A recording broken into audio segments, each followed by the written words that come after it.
Tasty and ఇష్టంగా తినేలా 10 నిమిషాల్లో upma recipe. ముందుగా బాండీ పెట్టుకుని అందులో ఆయిల్ వేసుకుని తిరగమోతు దినుసులు వేసుకోవాలి. ఆనియన్స్ యాడ్ చేయాలి. పచ్చిమిర్చి యాడ్ చేయాలి. కరివేపాకు యాడ్ చేయాలి. అల్లం యాడ్ చేయాలి. అన్నింటినీ ఒకసారి బాగా మిక్స్ చేసుకోవాలి.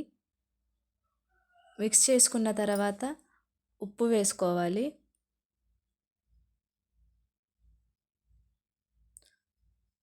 ఉప్పు వేసుకున్న తర్వాత అన్నిటినీ మిక్స్ చేయాలి. మిక్స్ చేసిన తర్వాత నేను ఒక కప్పు రవ్వకి 2 కప్పులు వాటర్ తీసుకుంటున్నాను. ఆ 2 కప్పులు వాటర్ హీట్ అయ్యాక రవ్వ వేసుకోవాలి. 1 కప్పు రవ్వ తీసుకున్నాను. 1 కప్పు రవ్వ వేసుకోవాలి.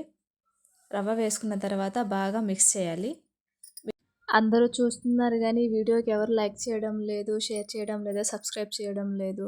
సో గైస్ చూస్తున్నారు కానీ ఎవరు సపోర్ట్ చేయడం లేదు. ప్లీజ్ గైస్ సపోర్ట్ చేయండి, సబ్స్క్రైబ్ చేయండి, లైక్ చేయండి, షేర్ చేయండి. టేస్టీ ఉప్మా రెడీ అయిపోయింది. మా పిల్లల లంచ్ బాక్స్లకు కూడా ప్యాక్ చేసేస్తున్నాను.